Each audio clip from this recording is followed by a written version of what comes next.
నిశ్చితార్థం రోజు అన్ని నగలు పెట్టుకున్నావు కదా గీత, ఇంకో పట్టి ఏమైంది?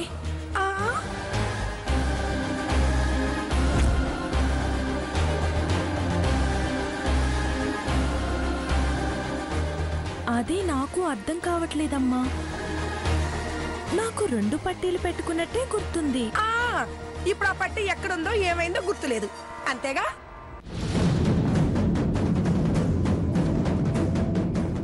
ఎక్కడో పడిపోయి ఉంటుంది వదినా, వెతికి పెడతానులే. ఎక్కడ పడింది? కాశ్మీర్లోనా, కన్యాకుమారిలోనా? నేను కాసులు పెడితే నిర్లక్ష్యంగా పోగొట్టుకొని తాపిగా వెతికి పెడతానంటారా మీరు? బీరువాలోనే ఉందో, ఇంట్లోనే ఎక్కడైనా పడిందేమో చూస్తామంటుంది. అమ్మో, 1,00,000 రూపాయలు పట్టిపోతే చీమ కుట్టినట్టు కూడా లేదు. మీరేం ఆడవాళ్లే?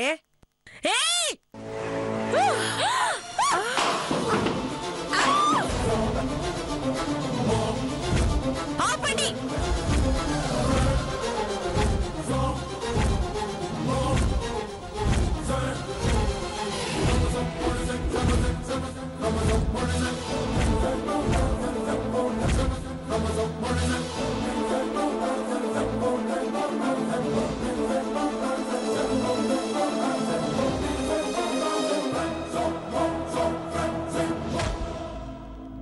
సరిగ్గా మాట్లాడండి అత్తయ్య.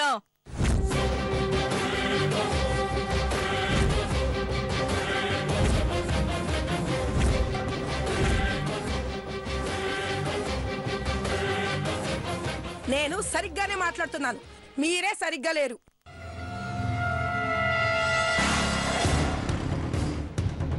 పెట్టిన బంగారం లెక్కలో గ్రాము తక్కువైనా ఒప్పుకోనన్నానుగా. అంతెందుకు, చిన్న ముక్కు పుడక మిస్ అయినా యుద్ధాలు జరుగుతాయని ఆ రోజే చెప్పానా లేదా? ఎవరు కావాలని పారేసుకోరు కదా.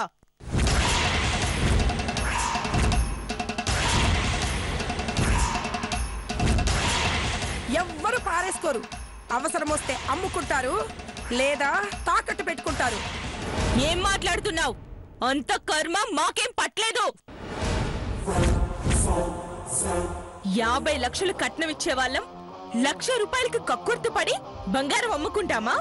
ఏం మాట్లాడుతున్నావు నువ్వు?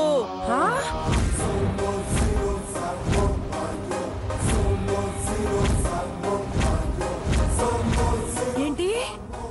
నువ్వా? నువ్వు కాబోయే అత్తని నన్ను పట్టుకుని నువ్వు అని అగౌరవంగా మాట్లాడతావా? ఇచ్చిన గౌరవాన్ని పోగొట్టుకుంటే మర్యాద ఉండదు, అంతే. చూసారమ్మా ఎలా దబాయిస్తుందో? కోడలు అత్తకిచ్చే మర్యాద ఇదేనా? నేను పసుపు పెట్టడానికి వస్తే వీళ్ళు నా కళ్ళల్లో కారం పెడుతున్నారు.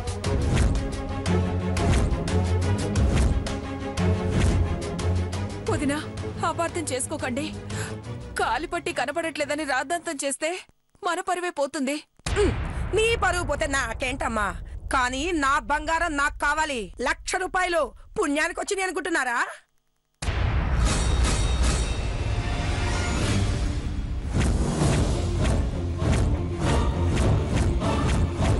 మీరేం చేస్తారో నాకు తెలీదు.